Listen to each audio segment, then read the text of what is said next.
چهارشنبه 20 جوزای 1405 هجری شمسی برابر با 24 ذوالحجه 1447 هجری قمری و ده جون 2026 میلادی.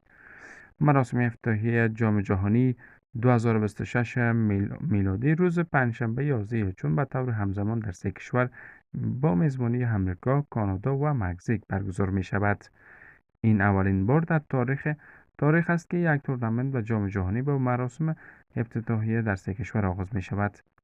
ذبیح‌الله مجاهد سخنگوی امارات اسلامی با تایید حمله‌های هوایی شب گذشته نظامیان پاکستانی بر بخش‌های از آلت‌های کنر، خوست، پکتیا و ادعا کرده است که در این حمله‌ها دست کم 31 تن به شمول زن و کودکان کشته شده است.